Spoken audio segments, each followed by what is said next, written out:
तो दोस्तों welcome back to our channel that is Gyani politics. तो आज मैं एक नए टॉपिक के साथ आ चुका हूं दैट इज लॉ। और आज इस पे हम बात करेंगे मीनिंग, डेफिनेशन एंड क्लासिफिकेशन और लॉ के सोर्सेस के बारे में। चलिए शुरू करते हैं। देखिए, law, the word law has been derived from a Teutonic word lag which means definite. तो जैसे कि हम देख पा रहे हैं, स्क्रीन पे आ रहा होगा आपके, जो लॉ वर्ड है वो ट्यूटोनिक वर्ड लैग से निकला है, जिसका मतलब होता है निश्चित। On the basis of law can be defined as a definite rule of conduct and human relation.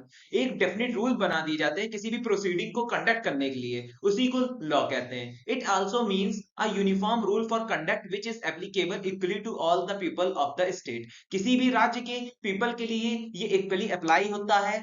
यही है हमारा लॉ। तो दोस्तों, लॉ में ही हमारा अगला टॉपिक है nature and features of law. तो इसका मतलब होता है विशेषता लॉ की। First of all, law is the general rule of human behaviour in the state. देखिए, किसी भी राज्य का जो व्यक्तियों का जो आम रूप से बिहेवियर होता है वही एक लॉ है। It applies to all the people of state. All are the equal subjects of the law of their state. और ये लॉ हर व्यक्ति साम्राज्य के इक्वली इम्प्लीमेंट किया जाता है और सभी समान रूप से अपने राज्य के कानून के अधीन होते हैं। Allies like living in the territories of the state are bounded by the law of the state। और एक उदाहरण रूप से देखा जाए तो जितने भी पीपल्स हैं किसी भी साम्राज्य की टेरिटरीज में रह रहे हैं वो भी इस लॉ के अंडर आते हैं। तो दोस्तों, second point, sovereignty of the state is the basis of law and the binding character. So देखिए, किसी भी लॉ का जो बेसिक प्रिंसिपल होता है कि that the state is supreme और उससे रिलेटेड जितनी भी एसोसिएशन है। अब third point, law is backed by the coercive power of the state and the violation of law is always punished. तो देखिए, कोई भी स्टेट किसी भी लॉ को अप्लाई कर सकता है फोर्सफुली, और जो व्यक्ति इसका वायोलेशन करेगा उसको पनिश्ड किया जाएगा। Fourth point, punishment is also prescribed by the law. और जो भी पनिशमेंट उस व्यक्ति को दी जाएगी वो भी अंडर लॉ होगी।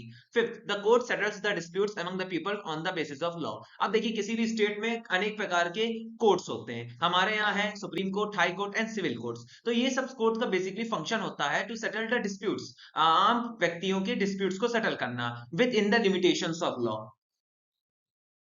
तो दोस्तों, सोर्स ऑफ लॉ, अब हम डिस्कस करने जा रहे हैं about the sources of law.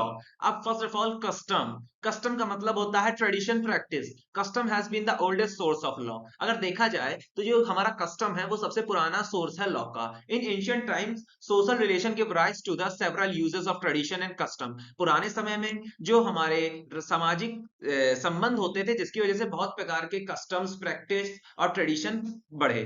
These were used to settle and decide the disputes among the people। ये हमें हेल्प करते थे टू सेटल द डिस्प्यूट्स, और डिस्प्यूट्स को डिसाइड करने में किसके बीच, पीपल्स के बीच में। Custom were practice habitually and violation of customs were disapproved and punished by the society. और जो भी व्यक्ति इन कस्टम्स और ट्रेडिशनल को डिसअप्रूव करता था, डिसएग्रीड करता था, अगेंस्ट जाता था, तो उसको पनिशमेंट किया जाता था according to with the help of society.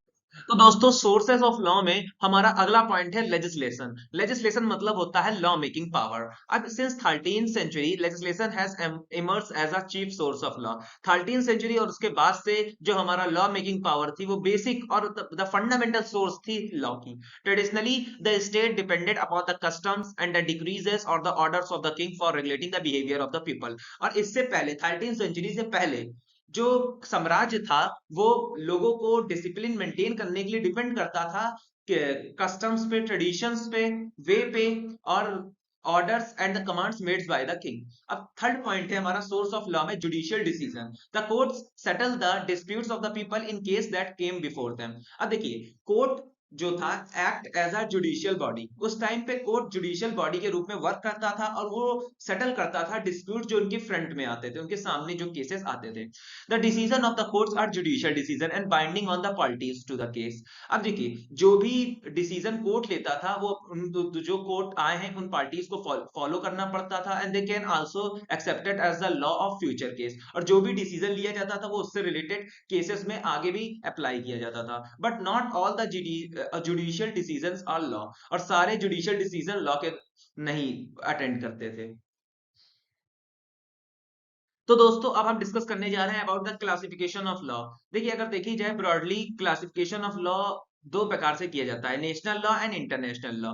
First of all national law, the body of the rules which regulate the action of the people in society and backed by the coercive power of the state. जो हमारा national law है वो help करता है in law को maintain करने में, regulate करने में स्टेट के अंदर, और इस प्रकार से ये स्टेट को बहुत ज्यादा पावर भी प्रोवाइड कराता है, नेशनल लॉ। अब हमारा सेकंड पॉइंट है अबाउट द इंटरनेशनल लॉ। देखिए, the body of the rules which guides and directs the behaviour of the state in international relationships. जो हमारा इंटरनेशनल लॉ है वो किसी भी साम्राज्य को हेल्प करता है, गाइड करता है और डायरेक्शन दिखाता है कि how they can maintain the international relationship. It is back up by their willingness and concern the state to obey the international rule. और ये अपनी इच्छा अनुसार किसी भी साम्राज्य को हेल्प करता है कि how to obey the international laws. तो दोस्तों यही थी मेरी video about the classification, meaning and definition of law. अगर आपको अच्छी लगी हो तो लाइक सब्सक्राइब जरूर कीजिएगा। जय श्री राधे।